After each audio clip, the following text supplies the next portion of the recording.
आज Doubtnut app download करें। Doubtnut पर अपने सभी गणित, रसायन विज्ञान, भौतिक विज्ञान और जीव विज्ञान के डाउट्स का करो सफाया। बस प्रश्न की फोटो खींचो, एक ही प्रश्न को क्रॉप करो और तुरंत वीडियो सोल्यूशन पाओ।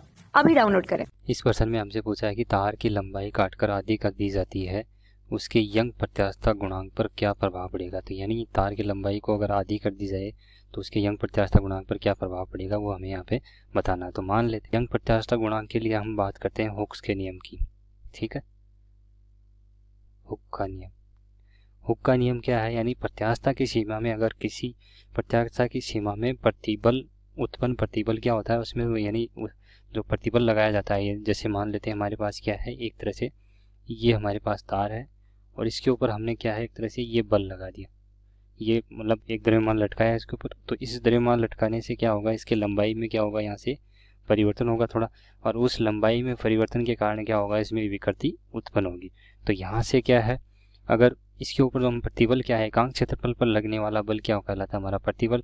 तो इसके ऊपर हमने जैसे ही हमने प्रतिबल लगाया तो उसमें क्या होगी, एक तरह से विकृति उत्पन्न होगी। और वो विकृति किसके समानुपाती होती है, यहाँ पे प्रतिबल के समानुपाती होती है। यही हमारा क्या है, हुक्स का नियम है।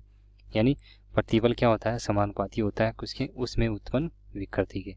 ठीक है, और विकृति क्या होगी, इसके जैसे मान लेते हैं हमारे पास क्या है, पहले लंबाई क्या थी इसकी, शुरुआत में जब हमने द्रव्यमान लटकाया तब उसकी द्रव्यमान लंबाई थी L, और उसके बाद जब हमने इसके ऊपर ये द्रव्यमान लटकाया तो उसके ऊपर उसके बाद में इसका क्या हो जाता है, उसकी लंबाई में परिवर्तन हो जाता है, वो डेल्टा L हो जाता है। तो यहाँ से डेल्टा L बटा L क्या कहलाएगा, हमारा एक तरह से विकृति कहलाएगा। ठीक है, विकृति कहलाएगा। तो यहाँ से ये क्या है, एक तरह से हुक के नियम के अनुसार देखें तो प्रतिबल समानुपाती क्या हो जाता है, विकृति के। और यहाँ से अगर देखें तो प्रतिबल बराबर ये समानुपाती चिन्ह हटाते हैं तो यहाँ से मान आ जाता है एक तरह से एक y जो गामा, जिसको हम बोलते हैं यंग प्रत्यास्थता गुणांक, ये हो जाता है गुणा विकृति हो जाता है। ठीक है, ये कांस्टेंट हमारा एक नियतांक मान आ जाता है। ठीक है, अब ये नियतांक मान है जो वो किस पर निर्भर करता है, एक तरह से ये नियतांक मान इस पदार्थ की तार की प्रकृति पर निर्भर करता है। ठीक है, यानी प्रतिबल बटा विकृति, अगर दोनों का अगर हम यहाँ क्या लेंगे, अनुपात लेंगे। ठीक है, प्रतिबल और विकृति का अगर दोनों का अनुपात लेंगे तो वो क्या आएगा, एक तरह से गामा के बराबर, यानी यंग प्रत्यास्थता गुणांक के बराबर आएगा। ठीक है, प्रत्यास्थता गुणांक के बराबर।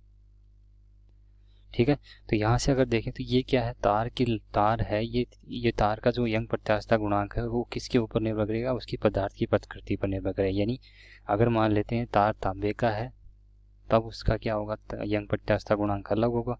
जब तार क्या है, चांदी का है तो उसका यंग प्रत्यास्थता गुणांक क्या होगा, अलग अलग होगा। तो यहाँ से ये क्या है, इसके ऊपर किसके ऊपर निर्भर कर रहा है, इसकी पदार्थ की प्रकृति पर निर्भर कर रहा है। जबकि हमें प्रश्न में क्या दिया हुआ है कि तार की लंबाई काटकर आधी कर दी जाए, तो इसका मतलब इस तार की लंबाई को काटकर यहाँ पे मैं आधी करके और यहाँ पे मैं लटका देता हूँ इसके ऊपर। तो यहाँ पर लटका दूंगा तो क्या है, तार की जो प्रकृति क्या है, सेम है। इसका मतलब तांबे का तार पहले था, तांबे का तार ही अब है। तो इसका मतलब यंग प्रत्यास्थता गुणांक क्या रहेगा, हमारा यहाँ पे समान रहेगा।